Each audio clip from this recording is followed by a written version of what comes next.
বিএনপিকে অবাক করে 15 জানুয়ারির মধ্যে সরকার শিক্ষার্থীদের যে দাবি, যেটা নিয়ে তোলপাড় তৈরি হয়েছিল, বিএনপি মনে করেছিল তারা জিতে গেছে, যে প্রোক্লেমেশন অফ জুলাই রেভলিউশন ঠেকিয়ে দিতে পেরেছে। কিন্তু না, সরকার এখন ইঙ্গিত দিচ্ছে যে 15 জানুয়ারির মধ্যে শিক্ষার্থীদের দাবি, দ্যাট মিনস সেই ঘোষণাপত্র ঘোষণা সম্ভব হতে পারে।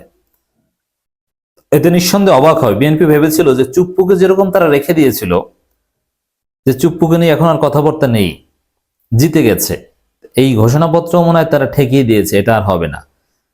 কিন্তু শিক্ষার্থীরা যে আলটিমেটাম দিয়েছে 15 জানুয়ারি, এবং সে আলটিমেটাম বিষয়ে যে সরকার পজিটিভ, এটা একটু আমাদের জানানো দরকার জনগণকে। এবং এই 15 দিনের মধ্যে বা 14 দিন বা 13 দিন, যে কয়দিন আছে, এই সময়ের মধ্যে শিক্ষার্থী জনতাকে জনগণের কাছে যেতে হবে এবং তাদেরকে এই বিষয়ে সচেতন করতে হবে, জনমত গঠন করতে হবে যে না, জুলাই রেভলিউশন একটা প্রোক্লেমেশন দরকার এবং তার ভিত্তিতেই বাংলাদেশ পরিচালিত হবে, এবং তার ফলশ্রুতিতে এক পর্যায়ে বিপ্লবী সরকার হতে পারে এবং চুপ্পু তখন নাই হয়ে যেতে পারে। দর্শক, বিএনপির স্বপ্নভঙ্গ হতে পারে, এটা আমরা ধারণা করছি। 14 দিনে, মানে আমি যখন কথা বলছি তার একদিন আগের কথা, এর মানে 15 জানুয়ারি হতে এখন বাকি আছে 13 দিন। আর এই উপদেষ্টা যখন বক্তব্য দিয়েছেন তখন 14 দিন বাকি ছিল। 14 দিনে জুলাই অভ্যুত্থানের ঘোষণাপত্র অসম্ভব নয়। রিজওয়ানা হাসান, শিক্ষার্থীদের বেঁধে দেওয়ার সময়ের মধ্যে জুলাই অভ্যুত্থানের ঘোষণাপত্র দেয়া অসম্ভব নয় বলে জানিয়েছেন পরিবেশ উপদেষ্টা সৈয়দা রিজওয়ানা হাসান। উপদেষ্টা পরিষদের বৈঠক শেষে সাংবাদিকদের এক প্রশ্নের জবাবে তিনি কথা বলেন। রিজওয়ানা হাসান বলেন, যে কোনো অভ্যুত্থানের পর এমন ঘোষণাপত্র স্বাভাবিক। সরকার চেয়েছে তাদের মাধ্যমে দেয়া হোক। সকলের সাথে কথা বলার প্রক্রিয়া শুরু হয়েছে। ছাত্ররাও চাচ্ছে সবার ঐক্যমত্য। 14 দিনের মধ্যে অসম্ভব নয়, মানে এটা একটা ইঙ্গিত যে 14 দিনের মধ্যে অসম্ভব নয়, এবং ছাত্ররা চাচ্ছে সবাই ঐক্যমত্য। এটা মানে ছাত্রদের যে চাওয়া, এটা যে যৌক্তিক, অথবা এটা একটা ছাত্র ঐক্যপ্রাসী, কাউকে বাদ দিয়ে এককভাবে হটকারী সিদ্ধান্ত নিতে চাচ্ছে না, এরকমই ইঙ্গিত। তো দর্শক, এটা খুবই পজিটিভ যে সকল যে ছাত্রদের যে জুলাই ঘোষণাপত্র, জুলাই রেভলিউশনের ঘোষণাপত্র, সেটা বিষয়ে সরকার আলটিমেটামের মধ্যেই চেষ্টা করছে। কারণ আলটিমেটামের মধ্যে না সম্ভব না হলেও 2-1 দিন হয়তো বা কিছুদিন সময় নেবে শিক্ষার্থীদের কাছে, যে তোমরা আরেকটু সময় দাও, হচ্ছে বা হবে।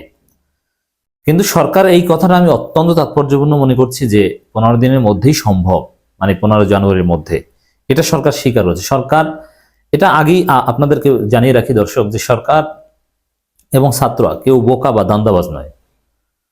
শিক্ষার্থীরা ঘোষণাপত্র ডিক্লেয়ার করতে চাচ্ছিল 31 ডিসেম্বর, এখন শিক্ষার্থীরা ঘোষণাপত্র ডিক্লেয়ার করেনি সরকারের আশ্বাসের ভিত্তিতে। এখন সরকারকে শিক্ষার্থীদেরকে মিথ্যা আশ্বাস দিয়েছে। এই সরকারকে কি আওয়ামী লীগ মনে করেন?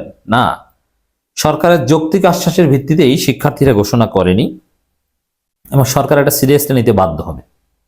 সরকার প্রতিশ্রুতি দিয়েছে যে না, ঘোষণা করা হবে সবার মতামতের ভিত্তিতে। তবে হ্যাঁ, সবচেয়ে বড় চ্যালেঞ্জ আমরা যেটা মনে করি যে সবাই ঐক্যমত হবে, এটা আমরা বিশ্বাস করি না।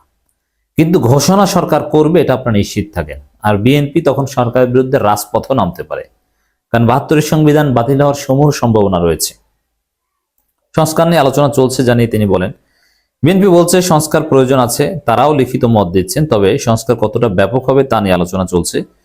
কেউ বলছে মৌলিক সংস্কার আগে, কেউ বলছে নির্বাচন, কিন্তু সরকারের কাছে সবই গুরুত্বপূর্ণ। রাইট, সরকার কিন্তু ইনক্লুসিভ ক্যারেক্টার বজায় রাখার চেষ্টা করছে। গত 29 ডিসেম্বর সংবাদ সম্মেলন করে 31 ডিসেম্বর জুলাই বিপ্লবের ঘোষণাপত্র প্রকাশের কথা জানিয়েছিল বৈষম্যবিরোধী ছাত্র আন্দোলন। পরে এক জরুরি সংবাদ সম্মেলনে অন্তর্বর্তী সরকার প্রধান উপদেষ্টা ডক্টর মোহাম্মদ ইউনূসের প্রেস সচিব শফিকুল আলম জানান, সরকার এই জুলাই অভ্যুত্থানের ঘোষণাপত্র প্রকাশ করবে। ঘোষণাপত্র প্রকাশ করবে, 14 দিনে সম্ভব, সরকারের প্রতিশ্রুতি। এগুলো শিক্ষার্থীদের জন্য নিঃসন্দেহে একটা আনন্দের খবর যে না, সরকার তাদের দাবি মেনে নিচ্ছে, এবং বিএনপির জন্য হতাশার খবর। আপনার হতাশা উদযাপন করুন। আপনাদের রাজনীতি বাংলাদেশ থেকে ধীরে ধীরে বিদায় হয়ে যাবে, কারণ আপনারা ভারতের খপ্পরে পা দিয়েছেন, আপনারা মসজিদে আজান দিতে দিচ্ছেন না, আপনারা পর্দানশীল নারী শিক্ষককে আপনাদের দলের নেতারা কটূক্তি করে, হেনস্থা করে, আপনি ইসলামের বিরুদ্ধে অবস্থান নিয়েছেন। অতএব বাংলাদেশের জনগণ এই ইসলামের শত্রু ভারতের দালাল বিএনপিকে প্রশ্রয় দিবে না।